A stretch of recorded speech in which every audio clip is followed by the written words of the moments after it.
First up, Paul Hutchins, who can't be with us today. He has other details he had to deal with, but he sent along a description.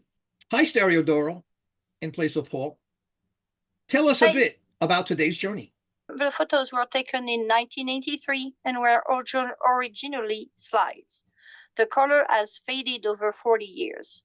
They saw the original fort, the Red Fort and Mosque, the Lodi Gardens where there are prominent tombs of Humayhum and other, the Qutb Minar Towers, which are a Hindu shrine to fertility, but the bricks were taken from a mosque, the funeral site of Gandhi with marigold garland sellers, a tuk-tuk taxi, and New Delhi built by British when they changes their colonial capital from Calcutta to Delhi, the former Viceroy's Palace, now the Presidential Palace, and Rajpath leading to India Gate, a war memorial to World War I dead Indian soldiers, and the tomb of the unknown soldier.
That was great. Now, children of all ages, it's time for the Anaglyph Jukebox with Joe Pedotto. Joseph, tell me what you got cooked up for us today. Well, on the theory of give the audience what they want, last week's jukebox featured dogs, and I got more positive feedback on that jukebox than any previous one. So Dorothy Goodman picked this one out. It's another one with dogs, and I'm going to mute myself and play it right now.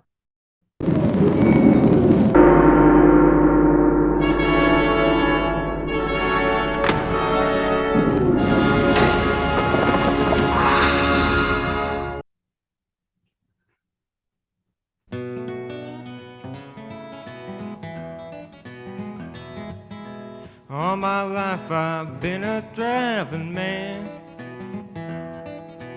All my life I've been a traveling man, staying alone and doing the best I can. I ship my trunk down to Tennessee, ship my trunk down to Tennessee.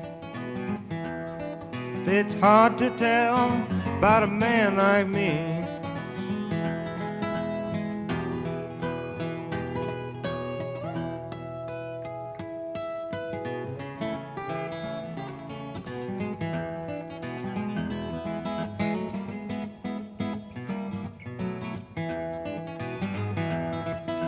I had a gal, I couldn't get her off my mind. I had a gal, I couldn't get her off my mind. She passed me up saying she didn't like my time. Scared to bother around the house at night. I'm scared to bother around the house at night.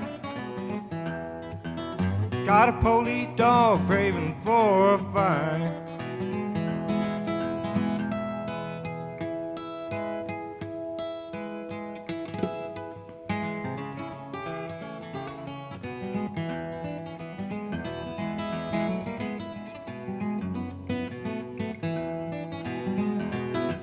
His game is rambling when he gets the chance. His game is rambling when he gets the chance. He leaves his mark on everybody's pants. Guess I'll travel, guess I'll let her be. Guess I'll travel, but guess I'll let her be. Before she sick that boy's dog on me.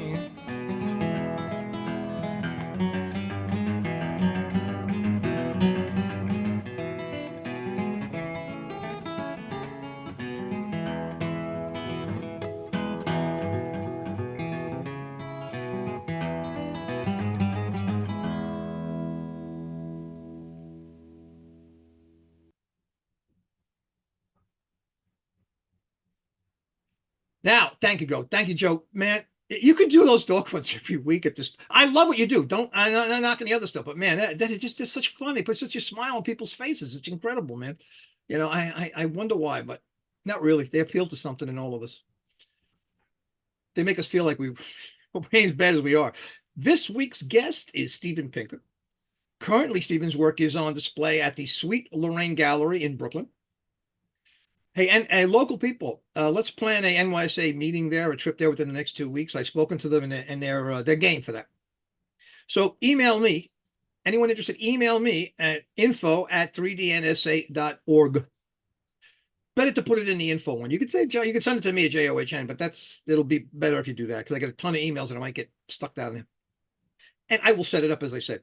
Now back to our guest. Well, as it turns out, the exhibit is the least of his accomplishments. Steven is a world-renowned author and has so many accolades, I prefer that you just look them up by yourself because other will never get started. But today, he's just a fellow stereographer who takes some nice shots. Welcome to NYSA Presents, Steven, wherever you may be. I think you can unmute and figure yourself out, I believe. Thank you, Johnny. It's great to be here. Thank you, man. I am going to, we don't have any of those shots, but people in the chat, you can go to the sites that Steven was kind enough to share.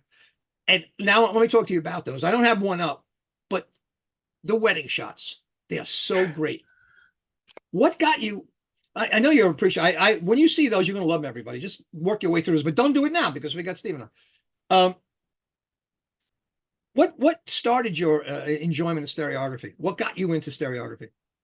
Part of it came out of my academic interest. I'm a cognitive psychologist, so I'm interested in how the mind works, including how we see and imagine three-dimensional space. I was always interested in what kind of view of the world do we keep in mind when we see it, when we imagine it, it's not exactly, it's certainly not two-dimensional, even though the information coming into our retinas is two-dimensional. It's not exactly three-dimensional because, say, if you stand between two railroad tracks, you kind of see them converge in perspective, and they don't do that in 3D. If they did, the train would derail, but we do see the have access to the perspective projection on our retina, even though at the same time we know that the tracks are parallel. And that's even true when we close our eyes and imagine standing between railroad tracks, as perhaps all of you have done as I've been describing it. So that led me to propose that the way that the mind processes space is kind of what stereo photographers would call a depth map. That is, it's got every cell in the array is defined by its left, right, and up, down position, but it contains in it a computed estimate of the third dimension, how far away the surface is. Anyway, I think it was that theory of how the mind represents 3D space that got me interested in how you convey it.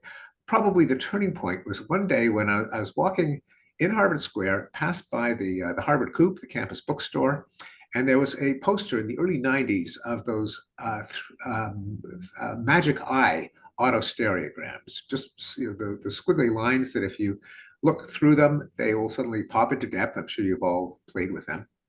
And when I saw it, I was just amazed. I was astonished. And to my own annoyance, I could not figure out how they worked. And I said, you don't deserve to call yourself a cognitive psychologist until you can understand and explain to others how a magic eye works. What's the trick? So that got me interested, more interested than I already was in stereo vision, 3D vision. And I wrote a book called How the Mind Works, where there's a chapter on called The Mind's Eye on visual perception and cognition. Every year for the last almost 30 years, I have given a lecture on stereo vision to my introductory psychology class. No one there is as interested in it as I am, but still they appreciate my enthusiasm. I hand out Anaglyph glasses. I explain how the whole thing works. If anyone's curious, it's the lecture, the video lecture is on the web. But it then led me to try my hand at it. I've always been interested in photography. I realized that it was a small leap to do stereo photography. I started off just with a focusing rail, and particularly I enjoyed macro shots of flowers. I like the idea of getting a bug's eye view into a flower, a view of a flower that's more intense and seemingly larger and deeper than you could ever experience as a human being. And ever since then, when I've had a chance, I've bought or grown or plucked flowers and have used various macro techniques to get inside them. Sometimes with attachments, sometimes with cha-cha method, sometimes with focusing rail. How did you find out how to do that? Where did you gain the information to start doing that, or did you experiment on your own? You know, I think I may have gone onto some sites just to order some stereo cardboard Anaglyph glasses for my class. And I think I see in the audience, Steve Berezin is here, and his site may have been one of the first that I stumbled on. Then there's all this equipment, all of these techniques. And I don't remember which came first, but a combination of having to teach it and just being interested in stereo photography led me to try my own hand at it. You know, there are theories. I have a book. I don't know if you ever seen this thing, what these folks do about, let's see, I can't even see myself. Can you see that okay? I lost my camera. It's all right. It's a book called Why We See What We Do. And the theory is that a lot of this, the 3D stuff is memory. You have learned something, it goes into the brain. And so a lot of the heavy lifting is by experience. You know a passageway through a door, you learn certain things. So the brain kind of refers to that to do less work.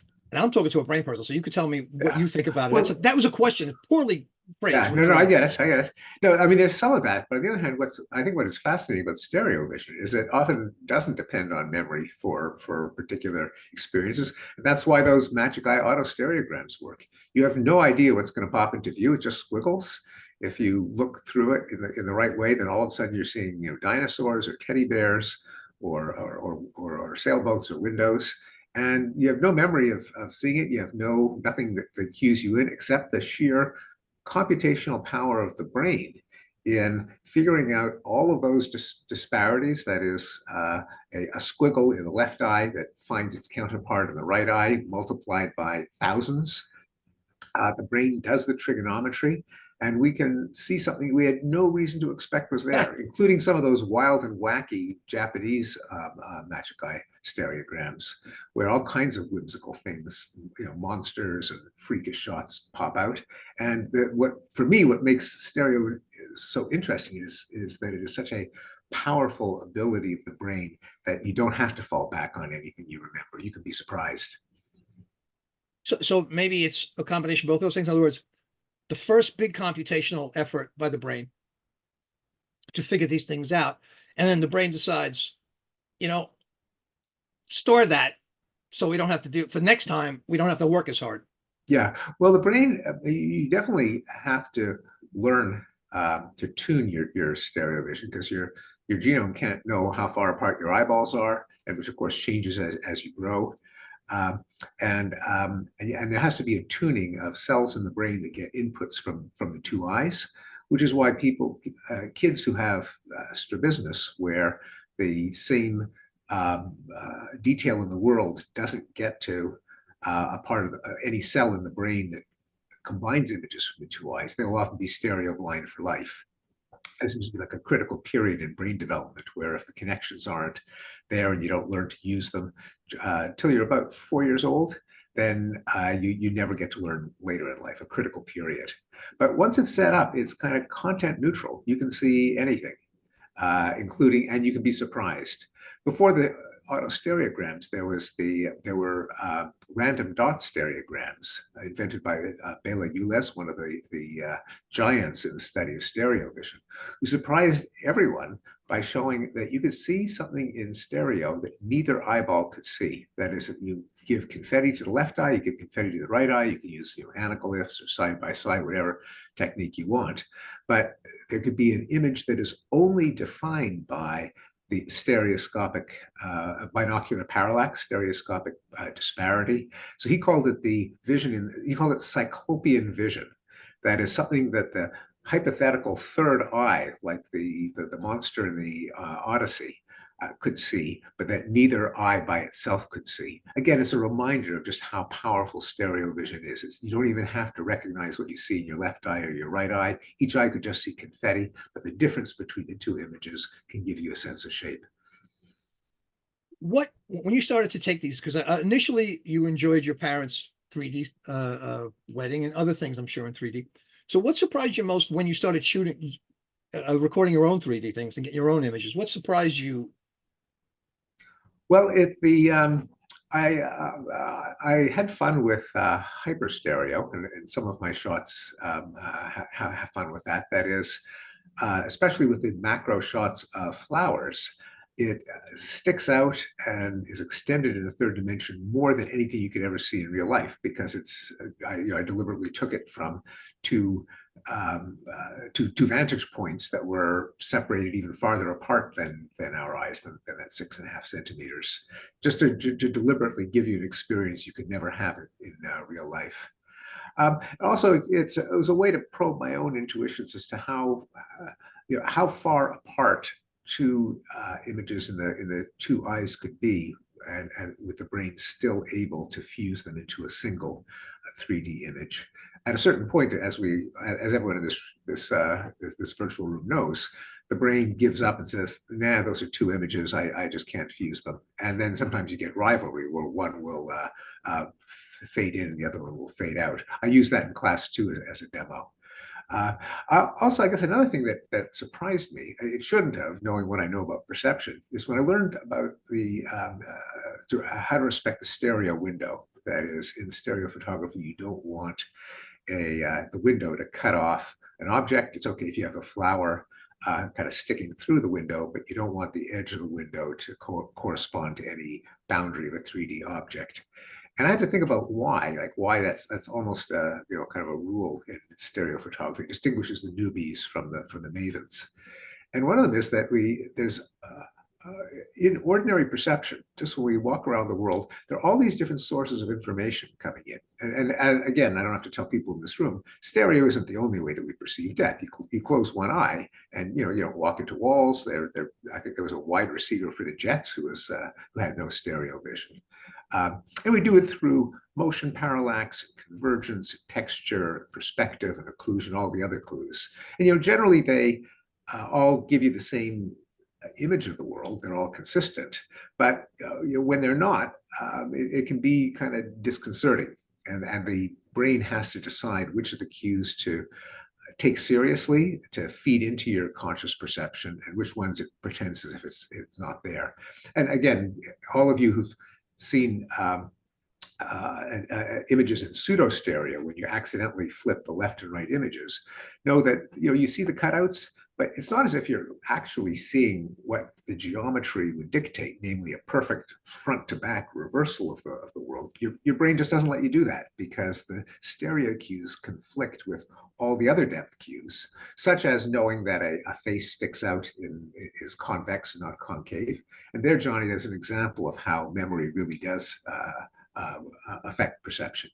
Even if a face is shown in reverse in pseudo stereo by flipping the left and right images, we can't see the face as a concave mask. Our brain just won't let us do that. We've just seen too many faces, and then too many other cues, like all the shading, that tell us that it actually is convex. Well, the thing about the stereo window violations is that you get a cue conflict. Your stereo vision is telling you one thing. The cue of occlusion, that is something being cut off, is telling you something else. And there is a little kind of a disconcerting feeling in two different cues telling the brain different things. Anyway, that was a bit of insight as to why that rule of stereo photography is a rule, because it matches a feature of our perception. Interesting. Now, in terms of processing time for in the brain, is processing more quicker if you're monoscopic, or if you learn the world with only one eye? Does your brain process quicker than having to merge and put do the processes that generate depth? Do you think? I mean, that's a hard question. I think it depends. It probably depends on how strong the different cues are. Probably the quickest, most immediate is motion parallax, that's why we can see so well in depth, even if we don't have stereo vision, because the motion parallax. Sure, of course, is stereo and more, and that I think is very quick. Stereo depends on how strongly the cues are. We've all had the experience where it just kind of takes a while for the 3D to sink in. That's especially true in the Magic Eye auto stereograms, when you can stare and stare and stare, nothing happens, and then bang, there are the dinosaurs. It's interesting to ponder what is going on in the brain during those seconds in which you're seeing it in 2D. The brain is doing its best, and then finally it succeeds. So something has been happening all along, and consciously it is totally hidden. It's deep in the unconscious, but it's obviously churning away.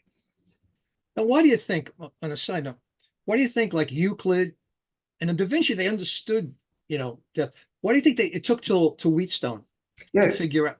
It's an interesting question, because it's kind of, when you think about it, it's a great opportunity for evolution to, the fact that, you can convince yourself of it in a second just by closing one eye, closing the other eye. You see the world jump back and forth.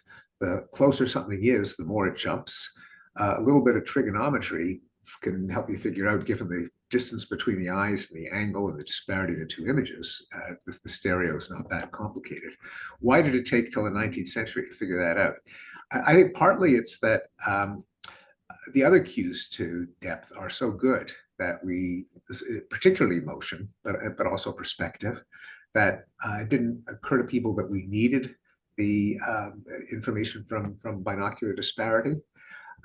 Maybe because it's just so many other body parts are paired, our kidneys and our hands and our nipples and our ears. You might just think, well, we're bilaterally symmetrical. Of course we have two eyes. Handy if you lose one, then you've got a spare. The fact that the separation of the two eyes provides a qualitatively different source of information. It was you're right, a late discovery, and it's kind of puzzling why Da Vinci and Newton didn't figure this out, or Euclid. I guess it was hidden in plain 3D sight. Yeah, exactly. I used to have a gizmo that did that, but I'm sorry I lost track of it. Yeah, exactly. No, yeah, it's very fascinating. Now, what are your most interesting? I see you shoot a lot and I love the idea of shooting flowers because you really got a great. And I'm going to go to those in a few moments. What are the things you like to shoot? I like to experiment and try different kinds of subject matter. So sometimes as a tourist, I'll do street photography or landscape photography, wildlife, insects, and birds are kind of hard because they fly away, so you can't do a cha-cha method with them, and we don't really have telephoto stereo rigs, so that's tough.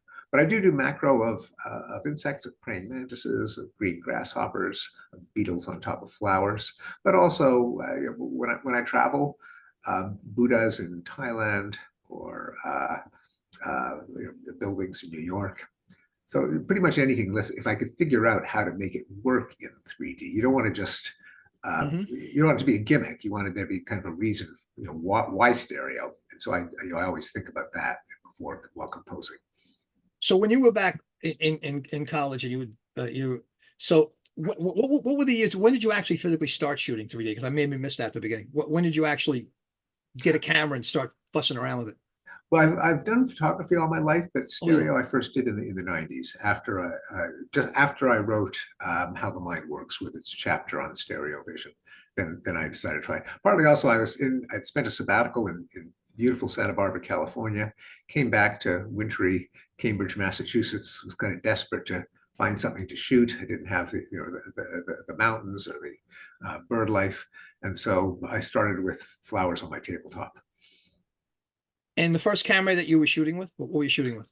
I started with a Nikon N90 S film camera with a tripod and a focusing rail sideways. Focusing rail. Did you ever get like a stereo realist or any of the older cameras to shoot with, or you like the rail thing better? I never did that. I've had various attachments over the years, and I do actually most of my photography in a very strange way. I have a Leica camera, which I just love because it's so analog and metal and heavy and tactile. A Leica with Kodachrome I think that would be that's the pinnacle of Well, I'm kind of hybrid because I have a digital Leica. I figured that would come up, sure.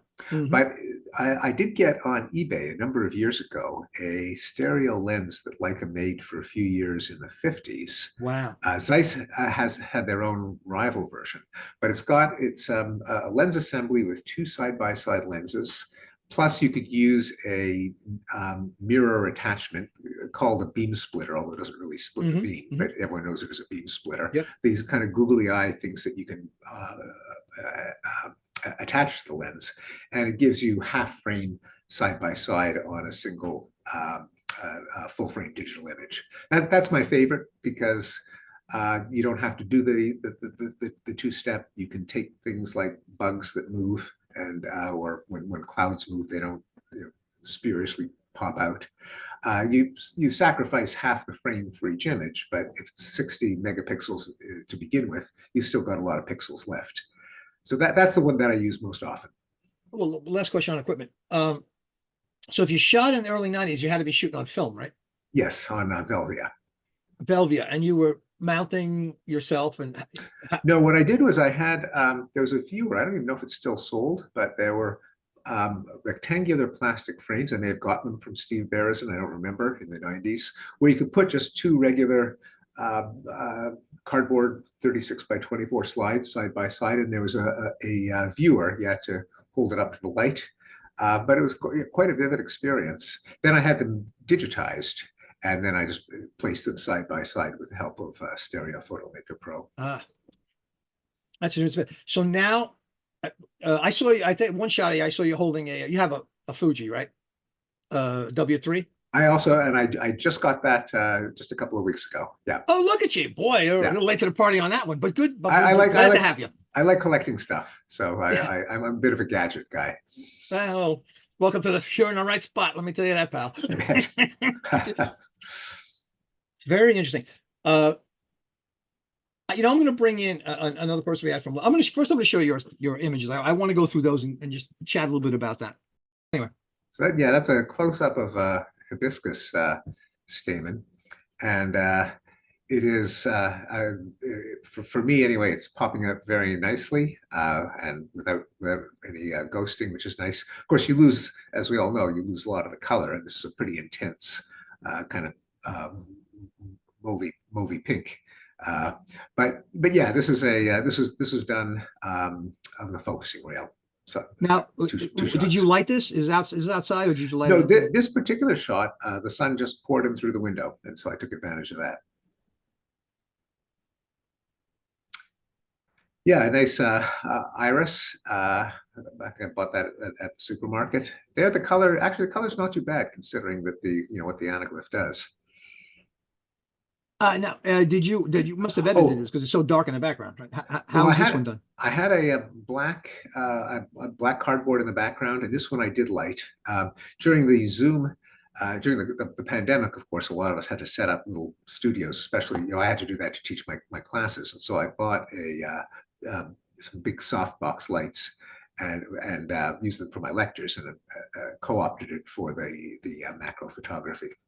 This one I did with the I'll put back. Go ahead. Keep yeah, going. with the Leica dual lens. But the thing about that is you can't you can only focus so close. So I got a close-up lens, epoxied it to a ring that I could screw on the front of the camera, and it was a close-up lens that allowed me to get this close. You can't use an extension tube. And of course, you're stuck with the focal length of that side-by-side Leica lens. But by using a close-up lens that I screwed onto the front, I was able to get close enough. Oh, yeah. This I was here again. There's no way you could do this with the cha-cha method because the bee moves. But it's on a thistle. The color is obviously a lot more pink in real life. But I managed to get this guy on top of the flower. Again, with the close-up lens glued to a ring that screws into the front of the side-by-side lens pair. And so what do? You set up to go out and shoot that? Because that's a gizmologist's job. You've got a bunch of stuff with you right there, right? You're carrying a lot of things with you to make this stuff happen. You just is this sometimes in my photo bag I'll often have my Leica stereo lens with the beam splitter and the screw-in close-up lens. That is it's hard to know what that is, but that's it's actually a thistle that is just opening. So the bud, and so the little florets in the center are ones that haven't opened. When it opens, it'll just be a big pink pom-pom. Okay, how do you know so much about flowers? Do you shoot them and then go look it up when you're done? Or how do you do that? I like to do that with a number in this collection. I haven't yet gotten around to, like, so this one here, I actually to this day I don't know what it is. I'm not sure how to find out. But this is a close-up of a purple flower that I plucked, a wildflower, and I guess I wish I knew what it was. It'd be nice if someone were, if anyone out there knows, send me an email. Now this one you're seeing in false color because this is a bottle brush plant that's opening. You all recognize that when these are in full bloom, they look like bottle brushes. They're radially symmetrical. They're brilliant red. This is in real life a brilliant red, and in my photograph it's a brilliant red. But the red, of course, did not make it through the Anaglyph filters. Yep, and anybody will again they'll have a link, they can go to these directly. So that's so for side-by-side viewing, the original is on my website, and it is a very intense red, and that of course won't come through in Anaglyph. Now, why did you choose to shift it to the left like that? Oh, I wanted to get the buds in various states of unfurling because the bottle brush, and I have several shots of this plant, which I just plucked from a garden. We're used to the bottle brush totally unfurled, where all of these spiky petals stick outwards, but they start off tightly wound in those buds, and here you're kind of catching them in the act of unwinding. Now, when you see a certain flower, are your oh, let's go back. Let's stay on this one a minute because that's going to take it. So, do you look at one and go, that's going to be an interesting in stereo in 3D? That's going to be interesting in stereo, or you just shoot what you like? No, I have in mind, man, close up in depth, that would be a new experience. But yeah, if there's something about the 3D geometry that I think would be particularly absorbing or intriguing, that's what I'll tend to pick. Well, thank you. Now, this one's going to be hard for most people. Oh yeah, You're going to have to back up. You'll need to back off your monitor on this one. Yeah. So this one, yeah, I'm really pushing the limits. I'm fusing this. Not everyone will, but I definitely put this to an extreme. Yeah. So this poor guy flew into my window, and I found him kind of dead on the driveway. It was too beautiful to let a cat eat it or to throw it out. So my wife Rebecca Goldstein went to the web and how do you preserve a hummingbird? I don't know if taxidermists would actually cut open a hummingbird. It's so tiny, but she read that if you put it in a plastic bag with some borax, leave it there for a month, the borax will desiccate the bird, just suck out all the water, and it won't rot.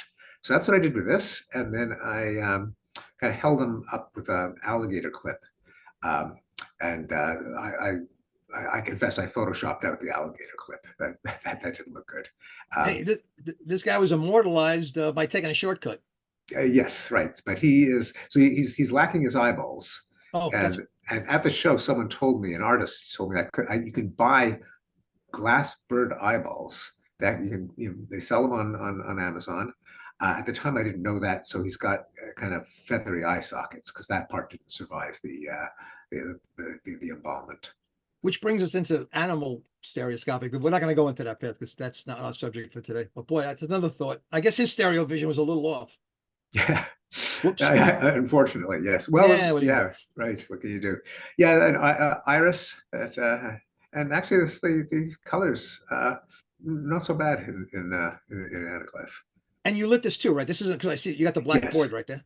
Yes, so the black board is behind it, and I had a softbox repurposed from my lecture studio. Got it. Okay, on to the next guy. Wow. Oh, yeah. That's another one that pops. So this is hyper stereo. Again, I'm pushing the limit. This is not something you'd see in real life. But this is a Jimson weed. It just popped up wild all over the place around my house on Cape Cod, and people tell me it's got strong hallucinogenic powers. Not recommended. It'll send you on a bad trip. So I can't vouch for that firsthand. But it is a beautiful wildflower, and when I took this, I tried a variety of separations, just sliding the camera along the focusing rail. I used a 100 millimeter macro lens, manual lens from Nikon that could stop down to f/32 because I wanted to get as much depth of field as possible, and even most macro lenses will stop down only to f/22. This one went down to f/32, and I picked a pair that was definitely farther apart than your eyeballs to really make it pop out. Oh yeah, that's a test for people. Yeah, this is called Mexican Sage, and it's a in Anaglyph, it's pretty blue. In real life, it is way purpler, more violet. This is it has not blossomed. These are itty bitty buds. Now this is the color here is totally misleading. These are, each one of those little fuzzy buds is bright orange. Yeah.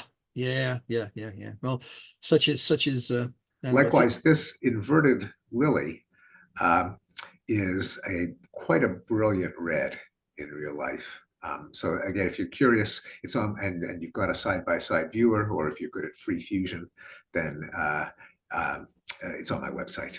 By the way, another thing is that another reason that I came to stereo is one of my heroes is an American philosopher and psychologist named William James, and I work in a building called William James Hall, actually named after a scholar rather than a rich person who gave a lot of money to the university. But anyway, William James is one of my heroes, and he once wrote that being able to free fuse is a skill that every psychologist should master.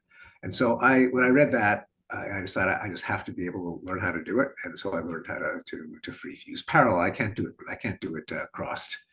Interesting. But anyway, this you can see it. Either, oh, sorry. We'll stick with this. Go ahead, keep going. Yeah, free fusion or with your favorite viewer on my website, and then you'll see it in the glorious color of the original. And also in the gallery, right? And in the gallery, yes. And by the way, in the gallery, one of the things I do in the gallery is and this is with the encouragement of Nicholas Cueva, who's the curator of the gallery, the Sweet Lorraine Gallery in Brooklyn. But he said it would be fun not just to show off the images, but to use it as a way to take a kind of a romp through the different 3D viewing techniques in the history of stereo. So I have, at the gallery show, I have a Oliver Wendell Holmes viewer, and I had a number of my shots made into the 21st century equivalent of stereo cards. I have a couple of anaglyphs. I have a ViewMaster. I made I see Ron Lab is in the audience, and he made a couple of ViewMaster discs out of my shots for me. And then I had some handheld side-by-side viewers. My favorite ones come from Switzerland. I think it's called NVP3D. But then kind of the highlight of the show for a lot of people are the glasses-free monitors that I used. And these came out less than a year ago, but these are the ones that are kind of micro-lenticular screen with eye cameras that track your eye position and allow you to get a stereoscopic image with no headgear. And I have two monitors from China from a company called Proma that are 28 inches and an Acer 15-inch monitor, all driven by gaming laptops. And what do they scroll through the images? Is that how that Yeah, works? and I have a slideshow programmed on them. It just runs. Gotcha. So people can actually see the images on the eye tracking 3D monitors, as well as Anaglyph, or just merge them themselves. Are those the three choices? No, there are more than three. There's there we go. Good. Anaglyph, the lenticular glasses-free monitor, the handheld side-by-side viewer where the prints are mounted on the wall, just like a museum show, and the Victorian Oliver Wendell Holmes wooden viewers. I have one antique that I bought on eBay and one modern reproduction that I got from Beresin. Oh, and I also have, speaking of Steve Beresin, I also got a HyperView, which is a big mammoth handheld mirror viewer for a particularly large pair that's mounted on the wall. Okay, give me one moment. Oh, for some reason I got knocked out. There we go. Again, this does the depth justice, does not do the color justice, as we all know. But the original is a rather lovely kind of yellow verging toward peachy shade. Yeah, Stephen, if you didn't know that, though, the picture still looks great. If you didn't know the color. Yeah, it's a different color. They're kind of hallucinogenic, some of these. Yeah, I think exactly. As a matter of fact, if you take hallucinogens before you look at them, the colors come like natural. But that's bad advice, I guess. Yeah, eat the Jimson weed. Yeah. And I guess these are all studio shots because I see the black background. This is also studio, yeah. This one was taken with a flash, and so actually it wasn't a black background, but just the background was far enough away, and the aperture was small enough that the flash illuminated only the flower, and everything behind it was just in blackness. Okay, we'll keep moving. This is a California poppy. You've seen anyone who's been to California, the spring sees millions of them, but before it has opened. So it's kind of unfurled. And again, anyone who's seen a California poppy know that they're a rather lovely shade of orange, which did not survive the anaglyph conversion. This too is, actually, I don't know what this is. Again, if someone knows, they can tell me. A wildflower from California, and in real life, a rather lovely shade of orange. Another wildflower, don't know what it is. The purple blue in this case came through okay. So you actually, what do you pluck these as you and then bring them into the studio? Got it. Yeah, before they shrivel. Yes, and got it. That seemed obvious, but not to dumb people like me. Let's see. This is this is not a cactus. This is a thistle before it has opened. Good advice from Jay, Google Lens. There are also apps that can identify things automatically. But yeah, so this is that purple that you're seeing through anaglyphs is in real life a rather intense red, and the green background is a pretty intense green, not the kind of yellowish green that we're seeing. But of course, the geometry is the same. But if you're staring at a thistle before it has opened, when it's still in bud, then that's what this is. You know, Stephen, it's almost more fun rather than Googling it and having someone who knows about flowers tell you what it is. Actually, much better. You're right. It's just because the enthusiasm goes through. It's like the dryness of, well, AI just told me something good. But I agree. So these are a bunch of wild berries that I found. I think they might be nightshade. I'm not sure. Again, I'm pushing the envelope here in terms of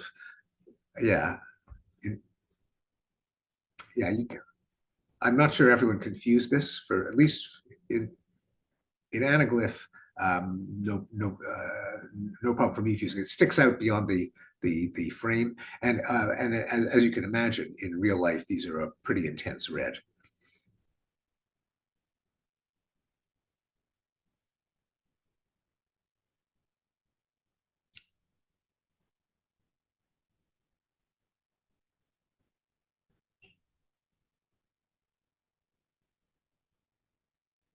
yeah, that was great. Wow, thank you very much for walking us through that.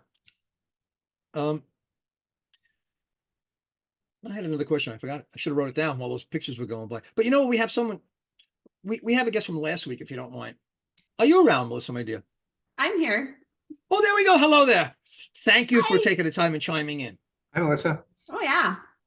Yeah, This yes, is we see awesome. the question from last week, because this is a brain question, which I have little of. You said you think your math, your ability to do math and geometry. Because I'm sorry, Stephen, explain your situation. Strabismus, yes. Okay. So I was born with strabismus. And then I've been doing like vision therapy for about 4 years, and I've learned to see some stereo. Not perfect Randot stereopsis, but I can see your anaglyph pictures and they're amazing. So that's kind of where I'm at. I'm still working on it. Was your strabismus corrected when you were a child? No. So I had like 55 diopters of esotropia. I was born like, so my eye was like clearing, and I had multiple corrective surgeries, but I never got like perfect alignment. And I think the first time I went and got all my doctor's notes, they tested my stereo at like age 2, and it just said 0 with a slash through it. So yeah, but I didn't have any. So I mean, my eyes are not perfectly aligned, and so I don't get like the perfect central stereo because I've got some stuff going on still, but I can get really good like peripheral fusion, I guess is what I call it. Can I ask you at what age you had the corrective surgeries? Really young. So I had my first one at 6 months, 9 months, and then at 7 years. See, there you go. That is, and so the fact that you do have stereo vision now crucially depends on having had the surgery at that age. And and I think this is a result. It wasn't always like that, but people in my old department when I was at MIT made the discovery that kids whose strabismus got corrected surgically too late never get stereo vision because they never get cells in the back of the brain that get inputs from two eyes. If what happens is if a brain cell, neuron in the visual cortex, if it only gets input from one eye, then it's like the connections from the other eye kind of atrophy, and you never get them back after, it depends. It's gradual, but around 4 years. So the fact that you had it so early explains why you do have it now. Right, and I'm so curious. Because go ahead, John. Explain about your mother. Because her mother's a graphic artist and helps do exercises. It's a pretty interesting story. Oh yeah, so I mean that wasn't so much when I was little. That was when I was older. So I didn't do anything with any sort of 3D until I was 32. So I was completely one eye. I only used my left eye forever, right? And I had amblyopia as a little kid. But I do wonder, like what you're talking about, like I wonder on what level, like I was using both my eyes more because they were more aligned. And that's why I'm able to get more now. So I don't know. Like there's lots of stories of people like Stereo Sue. I'm sure you know of Stereo Sue. No, oh my gosh, you would love her. Oh yeah, no. If she wasn't in Mexico, you'd be talking to her right now because I try to reach her. But anyway, go ahead, please. Yeah, no, she's amazing. She's a neuroscientist, and very similar story to me.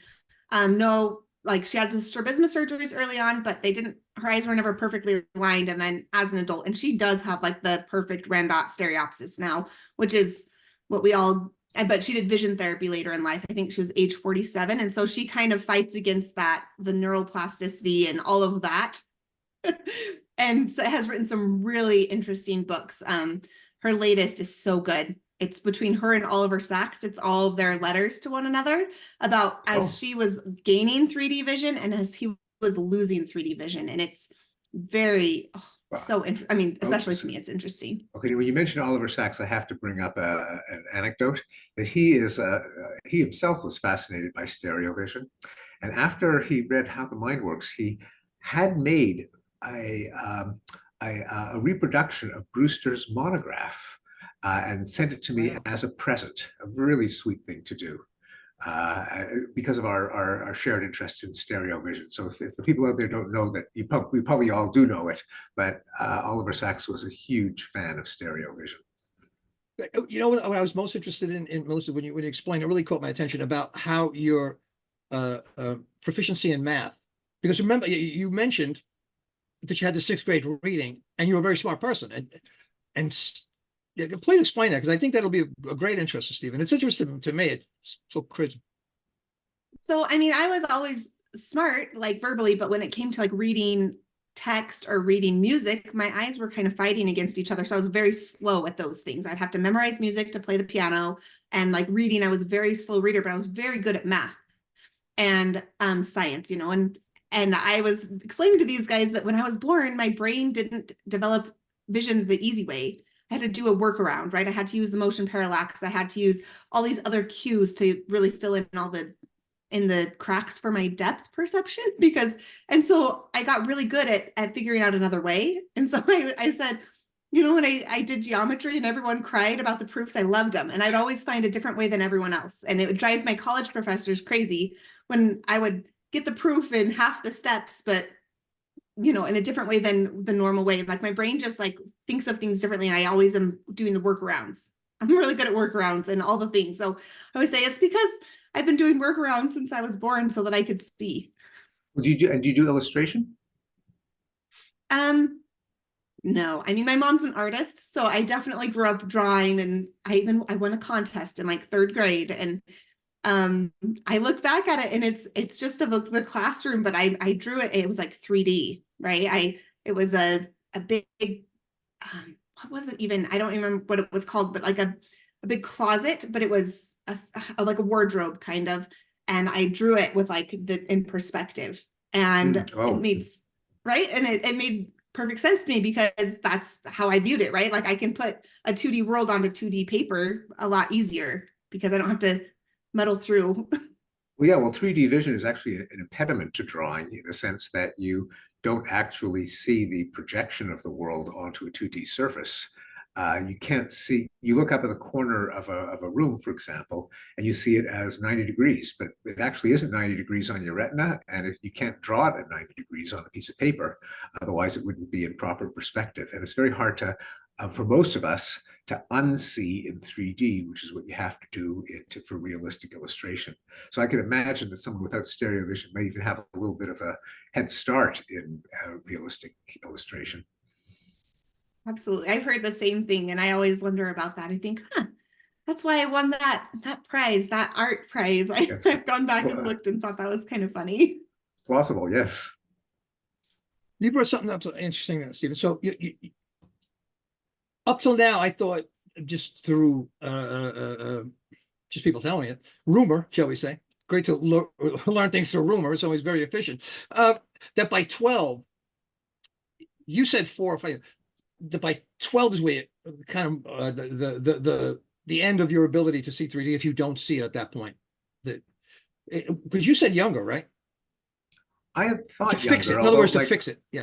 Yeah, although like a lot of things, it's not like a critical window in the sense that you wake up one morning and you can do it. You wake up the next morning, you can't. It's kind of a gradual fall off. Something that I'm familiar with a more famous critical period, and that is for learning a second language, where if you start before a certain age, then you speak without an accent, you make very few grammatical errors. But as you approach a certain cutoff, then it becomes harder and harder. But again, it's not a strict cutoff. It's not like, Monday you could do it, Tuesday you can't. What do you think of spatial imagery? In other words, where we're going now with using depth maps and not having actually the efficiency or inefficiency, as it were, of 2 eyes. So now you're using one with data to fill in the other. Yeah, well, it's sort of what, I think that our experience of the 3D world is kind of like a depth map. That is, it's not like a 3D volume of, as I say, voxels, that is, little cubes arranged in X, Y, and Z space. You've got your visual angle side to side, you've got your visual angle up and down. And then in each spot in the visual field, there's a sense of how far away the surface is and at what angle it's oriented to the line of sight.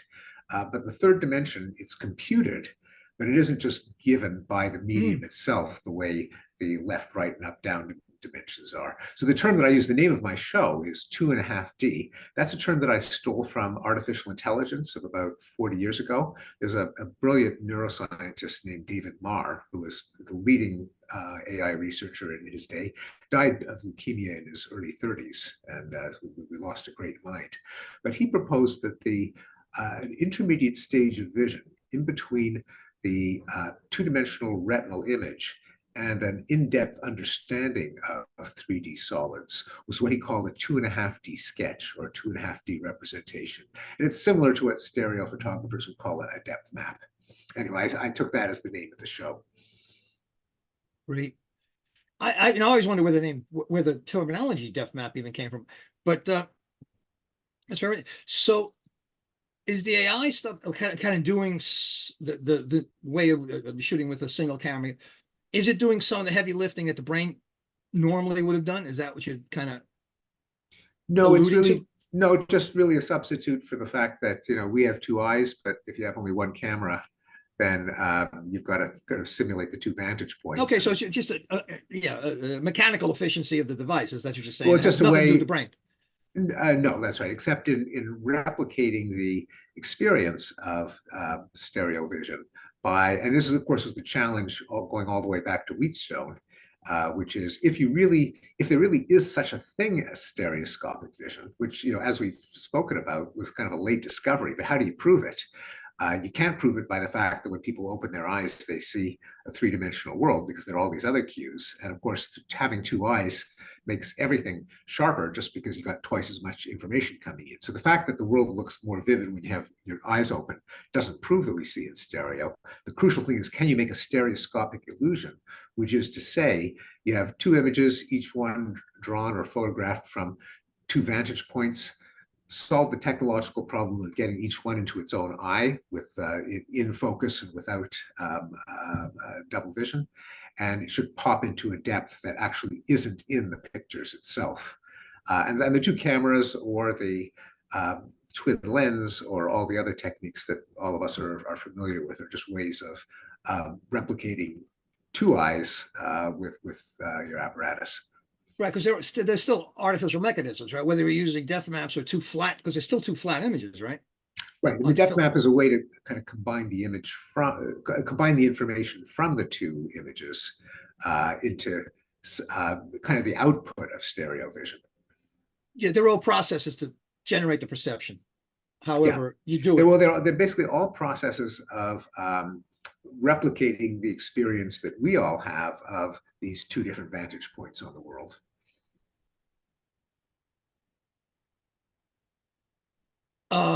What was it going to? Oh, Mosey, you were mentioning things that like trees, things that changed. It's funny that you're shooting plants. You know, it's explain a little bit, because it was so interesting what you mentioned about your experience, and all of a sudden when things snap into place, right? You have that like Right. snap in.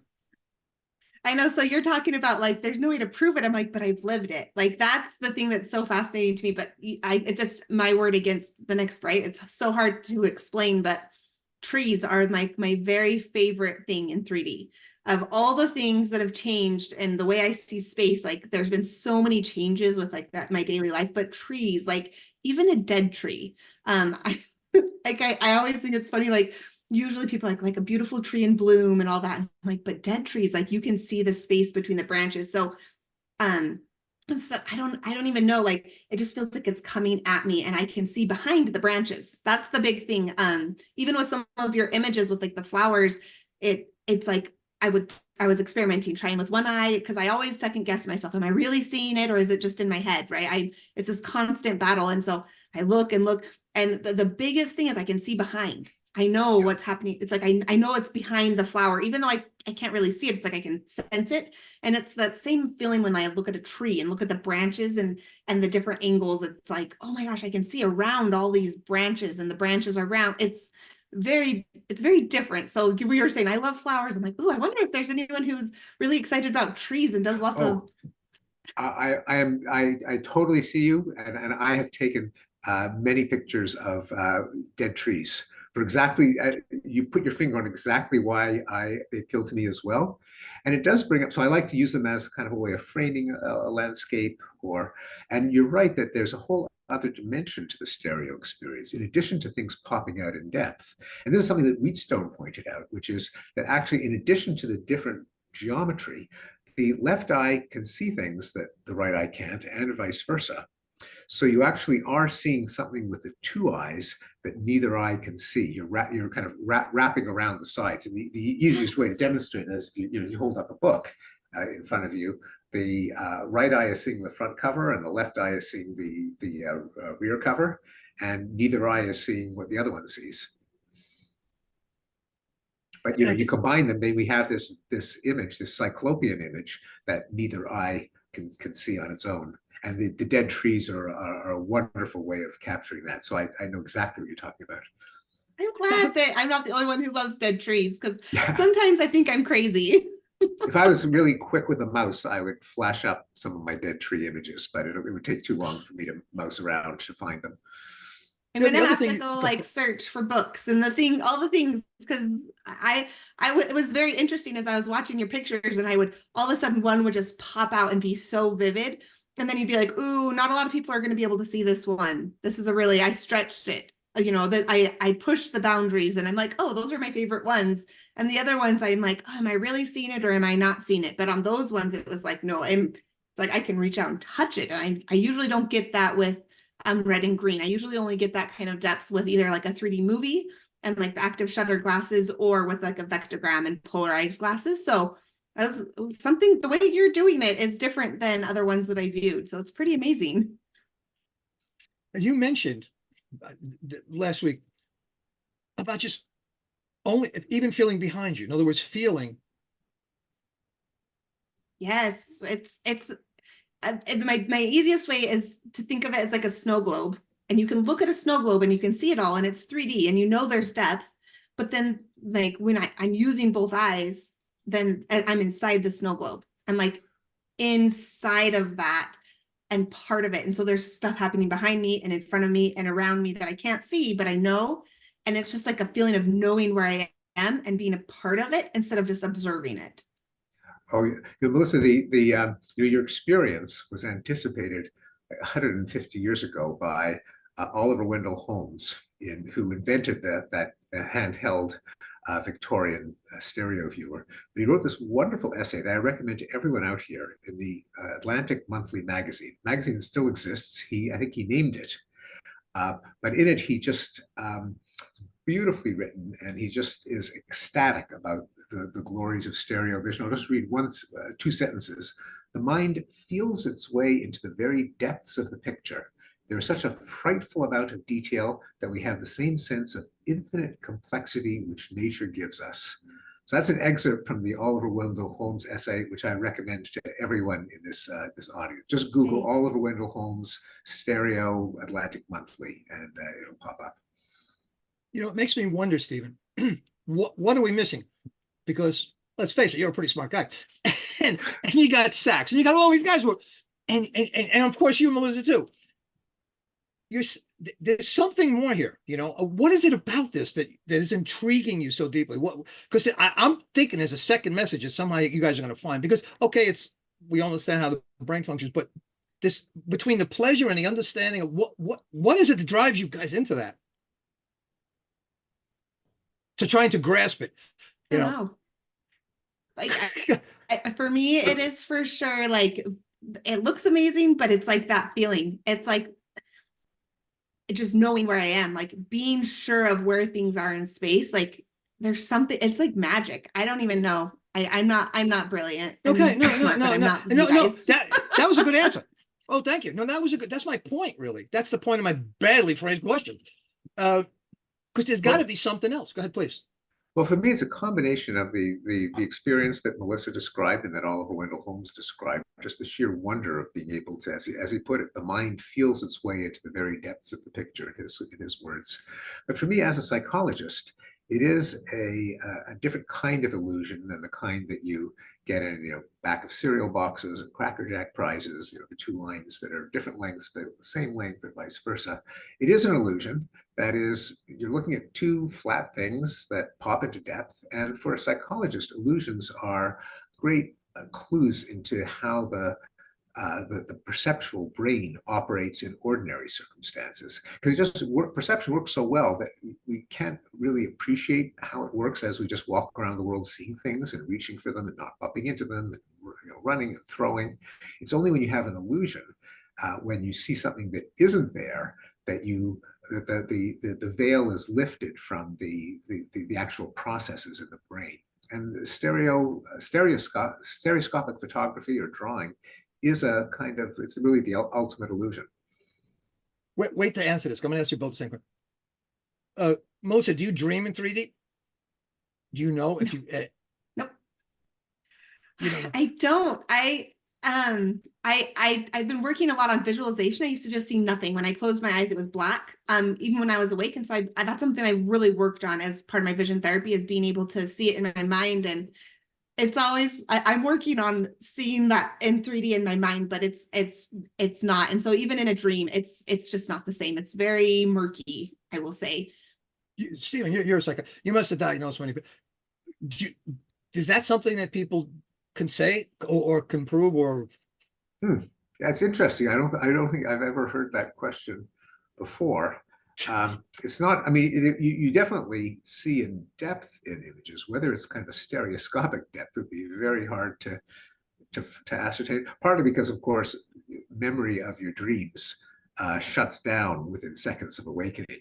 And so you don't really, and of course, when you're in the act, well, maybe someone, a real stereo photography freak, could have the wherewithal to ask himself or herself that question in the midst of a dream. That's what you'd have to do, without, of course, waking yourself up.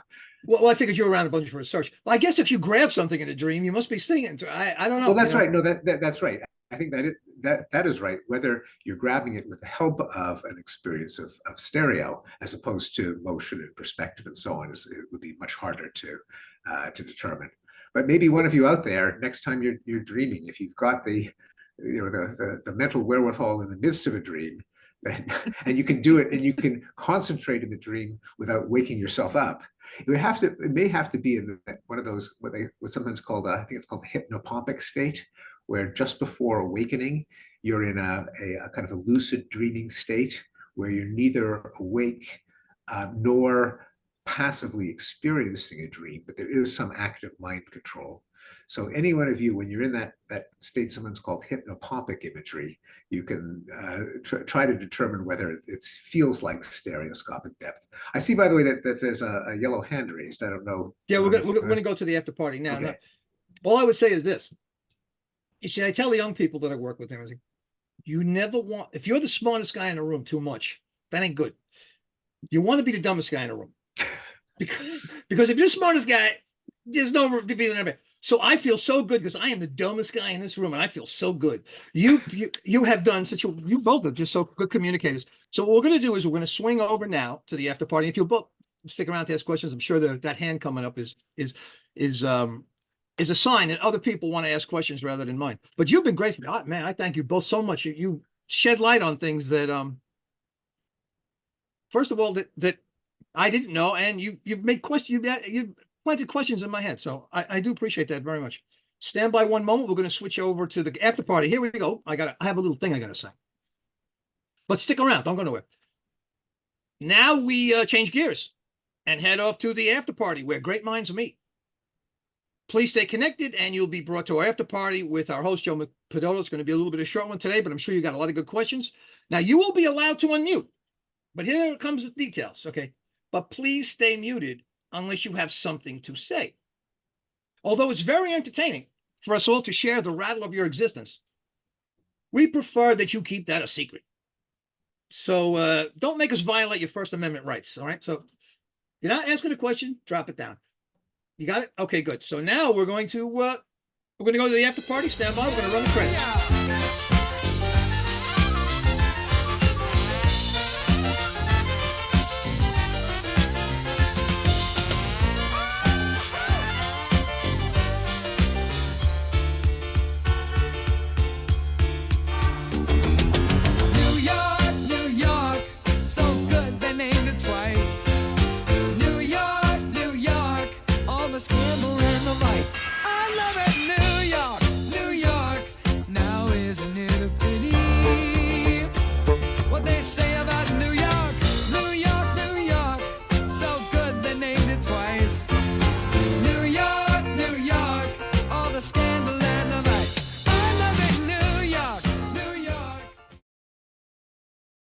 Well, hey, you've arrived at the after party of the NYSA Presents, the best and smartest after party on the entire internet.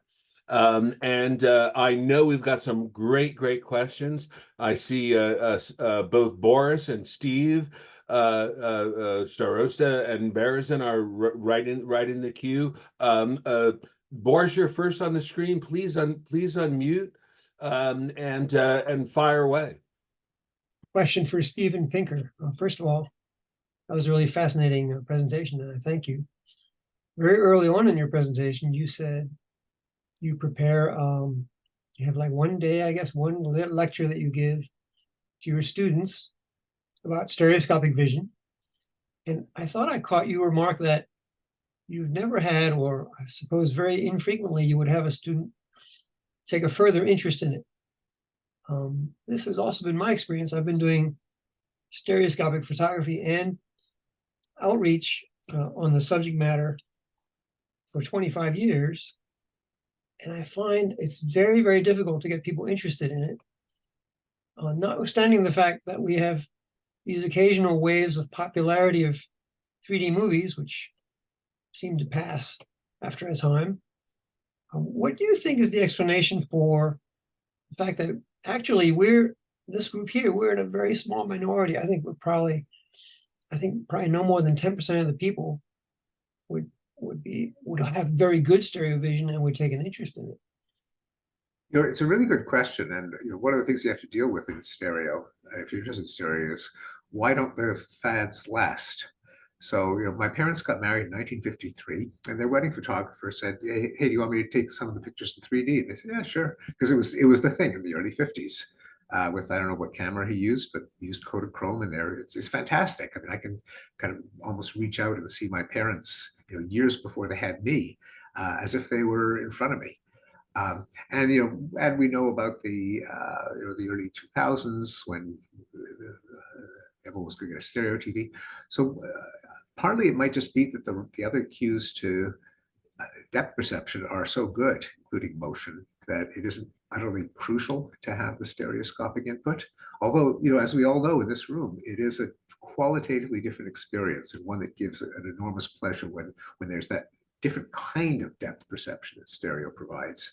Why other people don't get as ecstatic about it as we do, I'm not sure. Partly because I think it also involves some kind of apparatus, or it always has. It's one of the reasons I'm so excited about the new generation of lenticular eye tracking monitors, the Acer and the Proma, and there are others. Some people use a LoomPad, and there are other companies that have them kind of about to hit the market. Lenovo and Sony have products, but they're not released yet. Maybe that will make it catch on once and for all. Maybe not, because even with those, there's the problem that only one person can see them at a time. So you can't kind of sit down and watch a 3D movie with your family without glasses. But yeah, it's I think, and then again, my students, they sit through my lecture. They don't have much choice, but they're never as interested in it as I am. And I can't contain my enthusiasm, and I just know it's not as contagious as I would like.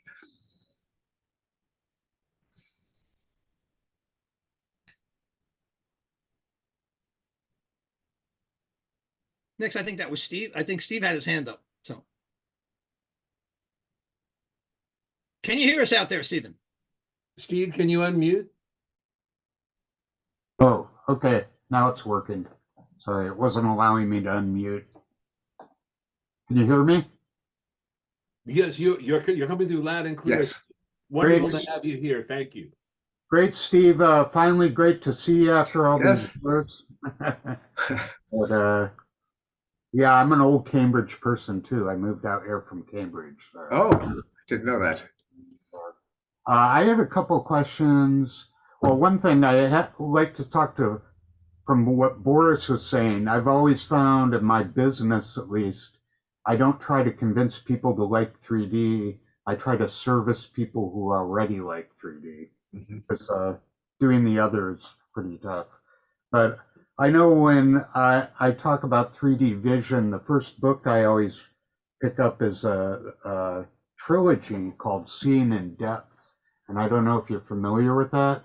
It was written by Ian Howard from Canada, and it's about 600 pages a volume. It's all very scientific, but it goes through everything.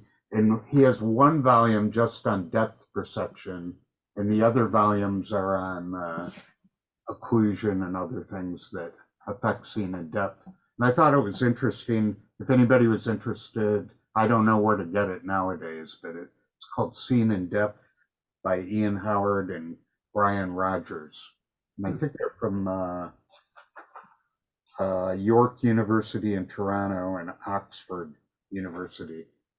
Okay. Thank you. Interesting volume. But great. Well, thank you, and it's great seeing you. Great seeing you. Thanks for all of the products and information over the years, including the Hyperview, which worked beautifully in the show. And in fact, the Hyperview is for those of you who can make it over to Brooklyn, the Hyperview is there. Great, thank you.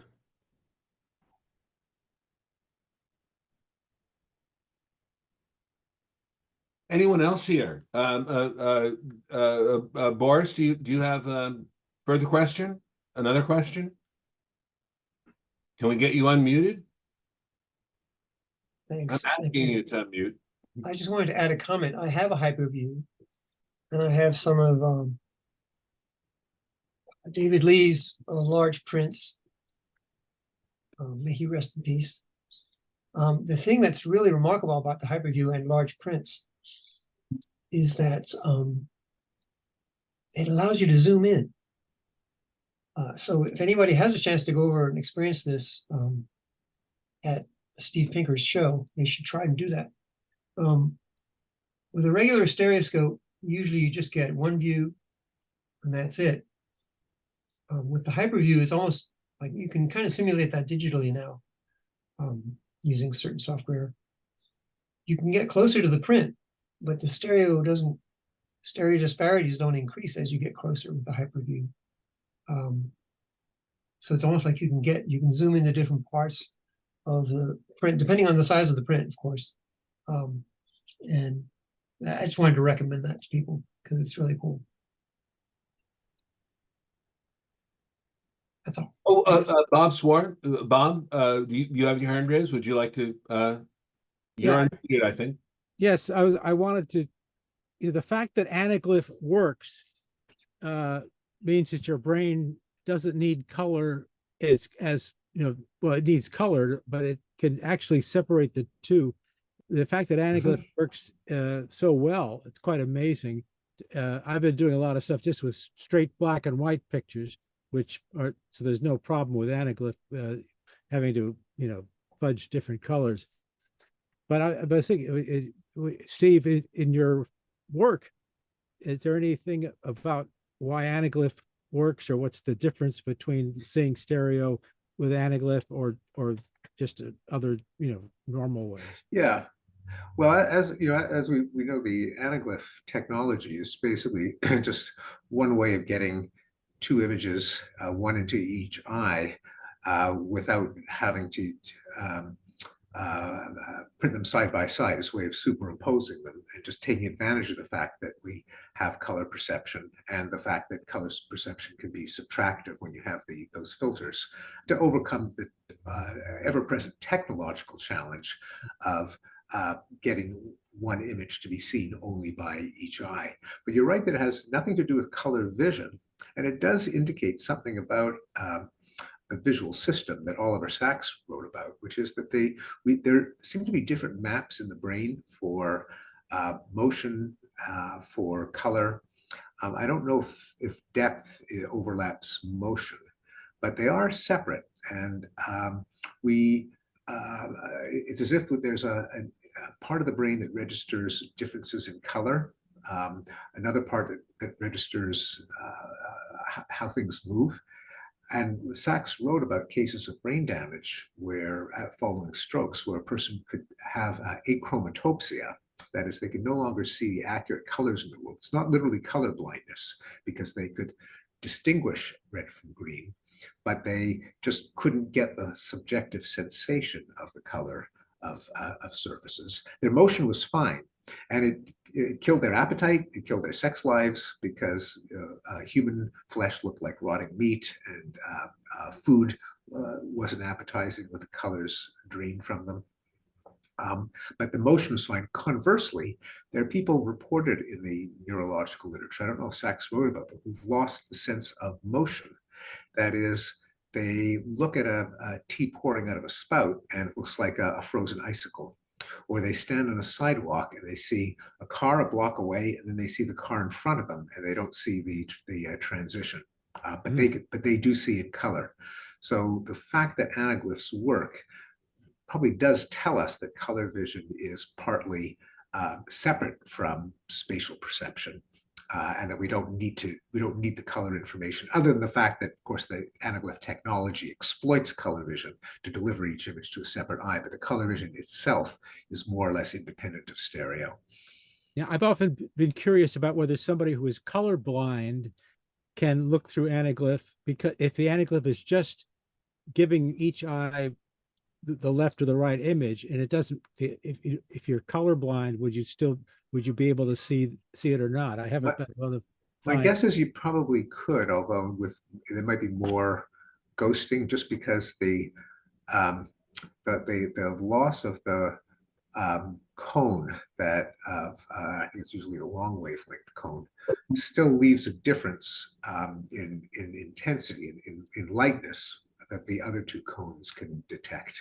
So it may be not as vivid a separation, But I suspect, unless the loss of the spectral sensitivity exactly corresponds to the difference between the two filters, I suspect that it would work. There's a question. You mentioned Bob. I'm gonna cut you off because we're past. I'm cutting you off, Bob. And I'm cutting you off, Steve. I want to go to. There's a question in the chat. We're past our time. I want to spread the wealth here. A question from Jay Horowitz. Stephen, can people with a severed corpus callosum see in 3D? I should ask. I'm a good. One of my closest friends is Michael Gazzaniga, the cognitive neuroscientist who first studied split brain patients. So, and I've never asked him that question. I suspect they can simply because the information that converges on the two in the visual cortex from the two eyes doesn't itself pass through the corpus callosum. So it's in fact each hemisphere gets input from both eyes, and then the corpus callosum kind of allows the products of the 3D vision to be shared from one hemisphere to another. So you can talk about something that is in your using your left hemisphere with something that's in your left visual hemifield. So I suspect that they would have depth perception, but I'm going to ask Mike now that you've got me curious. Okay, great. Are there any other questions from the chat? I've been following the chat. If there's another good question in the chat, please bring it up. If not, Bob Swarth, I'll go back to you. Yeah, I just wanted to ask Steve and Melissa both to consider coming to the NSA convention in Wichita and giving a live presentation. That's where you'll have a couple of hundred people at least who are all very interested in all of this. Have you ever been to one of the conventions, Steve? I have not. No, I would love to go. It's at the end of July this year in exciting Wichita. And if Steve Perez is, I don't know if he's on Greg Perez, yeah, he was there earlier. Okay, anyway, we should ask them to invite you. That both of you, it's just a whole different way of talking about all this, which is just fabulous. I put it in the chat already, but I think this was the finest presentation that we've ever had on this on the NYSA Presents. And I thank both of you.